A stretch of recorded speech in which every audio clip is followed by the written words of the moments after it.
Hello दोस्तों, class study में आप सभी का स्वागत है। और मैं दीपक। आज हम एक नई शुरुआत करने वाले हैं, अध्याय 1 जो कि गणित विषय का है।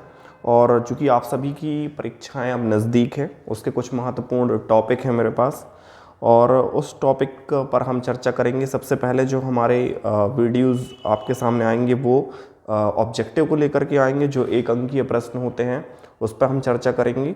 इसके बाद जैसे ही ये सेशन हमारा 1 अंकीय प्रश्नों का समाप्त होता है, उसके पश्चात हम 2 नंबर वाले, 3 नंबर वाले और फिर अंत में 4 नंबर वाले प्रश्नों पर डिस्कशन करेंगे। तो अभी आज हमारा जो मेन उद्देश्य है वो कक्षा 10वीं बोर्ड परीक्षा होती है, जैसा कि आप सभी जानते हैं, और उसकी परीक्षाओं की डेट भी घोषित हो चुकी है। उसी को दृष्टिगत रखते हुए आज हम अध्याय 1 वास्तविक संख्याओं से रिलेटेड बहुत ही इम्पॉर्टेंट प्रश्नों की बात करते हैं। जैसा कि आप सभी जानते हैं कि इसमें कुछ ऑब्जेक्टिव जो बार बार रिपीट होते हैं, उनमें से एक प्रमेय है आपने देखा होगा, एक प्राकृत संख्या का अभाज्य गुणनखंड उसके गुणनखंडों के क्रम को छोड़ते हुए अद्वितीय होता है। तो ये बहुत ही इम्पॉर्टेंट प्रमेय है, आप इसको देख सकते हैं, आपकी बुक में है। एक प्राकृत संख्या का अभाज्य गुणनखंड उसके गुणनखंडों के क्रम को छोड़ते हुए अद्वितीय होता है। तो आपको इसको फिलिंग करना है, क्योंकि ये पूरा स्टेटमेंट आता है, इसमें अद्वितीय स्थान खाली होता है जिसको आपको रिक्त स्थान में भरना होता है। इसके बाद मैं इसके सेकंड क्वेश्चन की चर्चा करता हूँ, जो कि एक सूत्र बेस्ड है, एक फॉर्मूले से है रिलेटेड, और वो फॉर्मूला आपने देखा हुआ होगा। अब मैं इसकी बात कर लेता हूँ थोड़ा सा, ये फॉर्मूला है क्या। तो मैं यहाँ लिख रहा हूँ बोर्ड में, आपने इस फॉर्मूले को देखा होगा। इसको अपन लिखते हैं LCM A, B गुणित HCF A, B बराबर A गुणित B। अब यहाँ पर A और B क्या होते हैं, यहाँ पर जो A और B है वो आपकी 2 धनात्मक संख्याएं होती हैं, 2 धनात्मक पूर्णांक होते हैं जो यहाँ पर लिए जाते हैं। इस सूत्र को हम और भी 2 तरह से रिप्रेजेंट कर सकते हैं। यदि हमें इस सूत्र से केवल LCM निकालना हो तो LCM AB बराबर, इसी से फॉर्मूला बनता है A गुणित B बटे में ये जो HCF है बटे में चला जाता है A, B। तो इस तरह से आप एक फॉर्मूला ये भी क्रिएट कर सकते हैं। एक और इसी से फॉर्मूला बनता है, यदि हमें LCM के स्थान पर कभी HCF ज्ञात करने के लिए आया तो हम HCF AB निकाल सकते हैं, और वो भी यही होगा A गुणित B। अब बटे में, चूंकि देखिए यहाँ LCM है तो HCF बटे में गया है। अगले स्टेप में जब हम HCF निकालते हैं तो LCM बटे में जाएगा, और इस तरह से हमारा फॉर्मूला कंप्लीट हो जाएगा। तो एक फॉर्मूले से ये 2 फॉर्मूले और कंप्लीट होते हैं। इनसे रिलेटेड कुछ क्वेश्चंस आते हैं, और उस क्वेश्चन को भी अभी हम लेंगे। एक क्वेश्चन आया हुआ है जो मैंने लिखा हुआ है, आप इसको देख सकते हैं।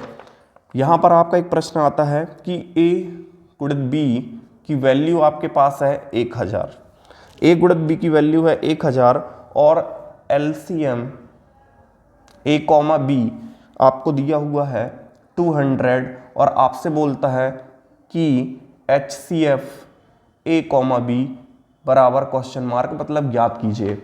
तो जब इस तरह से क्वेश्चन आते हैं तो आपको एक बात ध्यान रखनी है कि यदि हमारे पास A गुणित B की वैल्यू दी हुई है तो कभी आपसे LCM भी पूछ सकता है, तो कभी आपसे HCF भी पूछ सकता है। अब 2 में से जब कोई एक वैल्यू पूछेगा तो एक जरूर देगा। यहाँ पर इन्होंने LCM दिया हुआ है और HCF पूछा है, तो आप इन तीनों में से देखिए कि HCF में हमारा कौन सा फॉर्मूला सेट हो रहा है। तो आप देखेंगे HCF AB हमें ज्ञात करना है, तो ये 3rd नंबर का फॉर्मूला जो लिखा हुआ है A गुणित B बटे LCM AB। तो A गुणित B की वैल्यू आप देख रहे हैं कितनी है, 1000, और बटे में यदि LCM AB की वैल्यू हम 200 लिखते हैं तो 0 से 1 0, फिर 1 0 से 1 0, और 2 से यदि हम 10 को काटते हैं तो हमारा आता है 5। तो इस तरह से इसका आंसर कितना होगा, 5। कभी कभी इसको बदल के भी दिया जा सकता है कि HCF AB की वैल्यू 5 है, तो आप हमें LCM AB निकालिए। तो क्या करेंगे, A गुणित B बटे में आपका 5 आएगा, 5 से आप 1000 को काटेंगे तो आपका LCM कितना निकल के आ जाएगा, 200। तो इस तरह से क्वेश्चन में बदलाव किया जा सकता है। छोटे मोटे बदलावों को बहुत अच्छे से देखिए आप किस तरह से होते हैं। इसके बाद यदि हम टॉपिक का अगला क्वेश्चन लेते हैं तो उसमें एक क्वेश्चन और आता है, एक परिमेय। देखिए ये क्वेश्चन भी बहुत इंपॉर्टेंट है, इसको भी मैं लिख देता हूँ। ये सूत्र आप यदि नहीं लिखे हैं ये दो नीचे के, तो आप बना करके लिख सकते हैं। वीडियो को पॉज करें और इसको नोट करें। इसके बाद मैं आपको बता देता हूँ कि एक और चीज़ आती है प्रश्नों में कि एक परिमेय और एक अपरिमेय का योगफल, ठीक, योगफल, गुणनफल, भागफल और अंतर, ये चार चीज़ें आप बचपन से पढ़ते आए हैं, जोड़ना, घटाना, गुणा और भाग, ठीक है ना। तो योगफल मतलब होता है प्लस, गुणनफल गुणा, भाग और अंतर मतलब घटाना। तो इसमें क्या सही विकल्प दे सकता है, कैसा क्वेश्चन बना सकता है, उसकी हम चर्चा कर लेते हैं। तो इनका जो क्वेश्चन बनता है वो ये है कि एक परिमेय और एक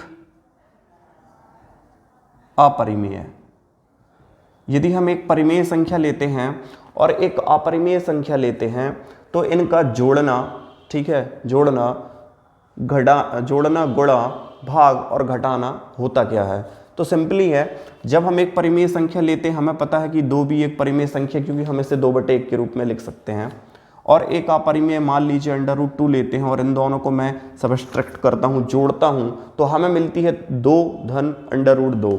तो हम इस संख्या को क्या नाम देंगे, तो एक चीज़ ध्यान रखिएगा, ये हमेशा जो होगी वो क्या होगी, एक अपरिमेय संख्या, ठीक है। तो इस चीज़ का विशेष ध्यान रखिएगा। अब यदि ये चीज़ माइनस के लिए भी होती है, 2 माइनस √2, तो भी ये अपरिमेय संख्या होगी। यदि हम गुणा के लिए भी करते हैं 2 √2, तो भी ये अपरिमेय संख्या होगी। और यदि हम भाग की बात करते हैं 2 बटे में लिख दिया हमने √2, तो ये भी क्या होगी, एक अपरिमेय संख्या होगी। तो आपके सामने सत्य के रूप में भी आ सकता है कि भाई एक परिमेय और एक अपरिमेय का योगफल क्या होता है, क्या एक परिमेय संख्या होता है, तो आपको लगाना है असत्य। यदि एक अपरिमेय संख्या होता है तो सत्य। तो इस चीज़ का ध्यान रखिए कि एक परिमेय और एक अपरिमेय का चाहे योगफल हो, चाहे गुणनफल हो, चाहे भागफल हो या फिर उसका अंतर हो, वो सब का सब क्या कहलाता है, एक अपरिमेय संख्या कहलाता है। इसके बाद यदि मुझे लगते हैं कि कुछ इंपॉर्टेंट क्वेश्चन सही विकल्प के रूप में आते हैं, तो वो 2 टाइप के और क्वेश्चन हैं, इनकी हम चर्चा करते हैं।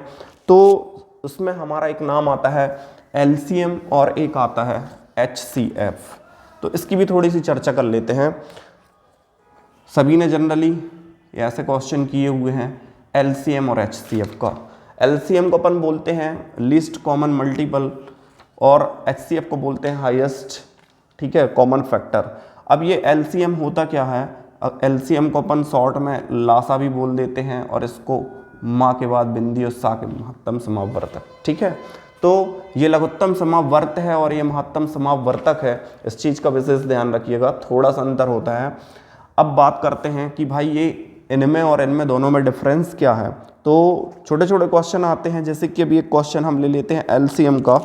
9 और 27 का 2 संख्याएं दे दी गई और बोला कि भाई इसका LCM निकालिए।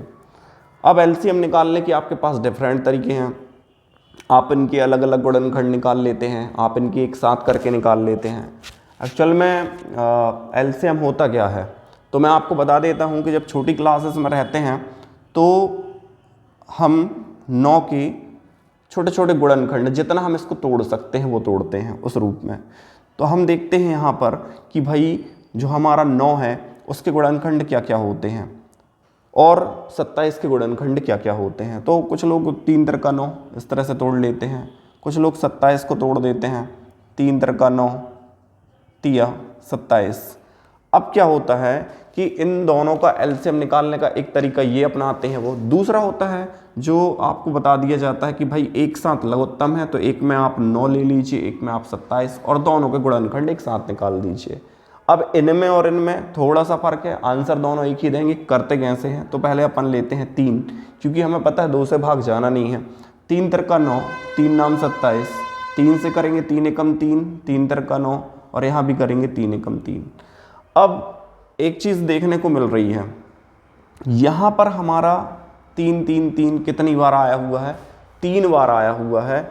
और यहाँ पर हम 27 और 9 में देख रहे हैं तो हमको देखने मिल रहा है कि यहाँ पर मैक्सिमम 3 हमें कितनी बार मिल रहे हैं, 3 बार मिल रहे हैं। और यहाँ भी मैक्सिमम कितनी बार मिल रहे हैं, 3 बार। तो इन तीनों को जब हम गुणा कर देते हैं तो 3 त्रिका 9 और 9 तिया 27, ये हमारा LCM होता है।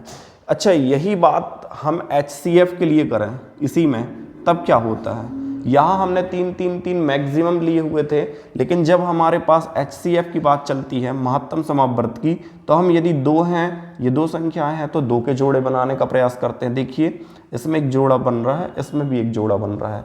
और यदि हम इन दोनों को लेते हैं तो एक 3 इससे लिया जाता है और एक 3 इससे, और 3 त्रिका कितना होता है, 9। तो इस तरह से LCM और HCF हम निकाल सकते हैं। तो ये छोटे छोटे क्वेश्चन हैं, तो हमारे हिसाब से तो यही होता है कि जितने भी आप ज़्यादा से ज़्यादा इनके क्वेश्चन लगा सकें LCM और HCF के, उतने ही अच्छे होंगे। छोटे छोटे क्वेश्चन आते, कभी 2 और 4 का HCF, कभी 3 और 6 का। एक और क्वेश्चन है, मान लीजिए आपसे पूछ लिया जाए कि 5 और 13 का HCF क्या होगा, तो आप बिल्कुल जब भी कभी आपके सामने अभाज्य संख्या आए, देख लीजिए अभाज्य संख्याएं, तो अभाज्य संख्याएं आपके सामने एक 5 है, एक 13 है, और यदि पूछ लिया जाता है कि इनका HCF कितना है, तो समय बर्बाद मत कीजिए, क्योंकि आपको पता होना चाहिए कि यदि 2 संख्याएं अभाज्य संख्याएं दी हुई हैं तो उनका HCF सदैव कितना होगा, 1 होगा। इस चीज़ का भी आपको ध्यान रखना है। और छोटे छोटे क्वेश्चनों में बहुत अच्छे आते हैं। √2 क्या है? अब √2 क्या है? अपरिमेय संख्या है। प्लस वाली भी देता है, माइनस वाली भी देता है, गुणा भी देता है, भाग भी देता है, कुछ भी लिख के देता है यदि, और रूट वाली संख्या साथ में है, जैसे 2 धन √2 में लिख दूं, कौन सी है? अपरिमेय है, जैसा कि मैंने अभी बताया है इसी वीडियो में। और यदि आपसे बात करता है कि पाई, इसका भी ध्यान रखिएगा, पाई कौन सी संख्या है, तो ये भी एक अपरिमेय संख्या है। ठीक, ये क्लियर रखिएगा। अब इसके अलावा ऐसा कुछ ज़्यादा इम्पोर्टेंट अध्याय एक में है नहीं है, तो मैं थोड़ी सी समरी रिपीट कर देता हूँ। आप अपनी कॉपी में LCM और HCF के सवाल को बार बार रिपीट कीजिए। आपने जो भी ट्रिक से किया है, अलग अलग गुणनखंड निकाल के, एक साथ निकाल के, या जिस भी पद्धति का प्रयोग किया है आप उसका प्रयोग कीजिए। LCM निकालिए, HCF निकालिए, बार बार प्रयास कीजिए। 1 नंबर के क्वेश्चन में वह भी निश्चित रूप से आता है। बात करते हैं यदि अपन 1 नंबर में और क्या होता है, तो √2, √3, √5, जितनी भी अंडर रूट के अंदर संख्याएं हैं जिनके जोड़े नहीं बनते हैं, वे सभी की सभी अपरिमेय संख्याएं होती हैं। पाई खुद एक अपरिमेय संख्या है। इसके बाद यदि हम बात करते हैं एक अद्वितीय वाला, जो हमने स्टेटमेंट लिखा था, ठीक है, प्राकृत संख्याओं को उनके अभाज्य गुणनखंड के रूप में अद्वितीय रूप से, ये जो हमने एक कंडीशन बताई थी, अद्वितीय शब्द बार बार रिपीट हो रहा है, हर बार हमें देखने मिल रहा है खाली स्थान में, इसको बहुत अच्छे से पढ़िए। एक और थ्योरम है, आधारभूत प्रमेय है, उसको भी पढ़िए, क्योंकि उससे भी कभी कभी क्वेश्चन बन जाते हैं। इस तरह से जितने भी 1 नंबर के क्वेश्चन थे मैंने इस वीडियो में आपको बताने का प्रयास किया। और भी यदि आपको लगता है कि इस क्वेश्चन में दिक्कत है, तो आप कमेंट बॉक्स में अपने क्वेश्चन को लिख सकते हैं। यदि वो मुझे मिलता है तो मैं उसकी अगली वीडियो में ज़रूर कोशिश करूँगा कि उसकी समस्या का हल आपके सामने कर सकूँ। इसके बाद हम अध्याय 2 की बात करेंगे। 2 में जैसा कि आपको पता है बहुपद, उसके बारे में भी डिस्कस करेंगे। उसके जो भी 1 नंबर के इंपॉर्टेंट क्वेश्चन होंगे आप सभी को मैं एक एक करके बताऊँगा। जो भी व्यूअर चैनल पर फर्स्ट टाइम जुड़ रहे हैं वो चैनल को लाइक, सब्सक्राइब और शेयर करना मत भूलिएगा। बोर्ड परीक्षा नज़दीक है, हम जितनी अधिक मेहनत करेंगे, जितना ज़्यादा प्रयास करेंगे, जितना ज़्यादा अभ्यास करेंगे, हमारी सफलता उतनी ही मजबूत होगी। सभी को एक बार फिर धन्यवाद।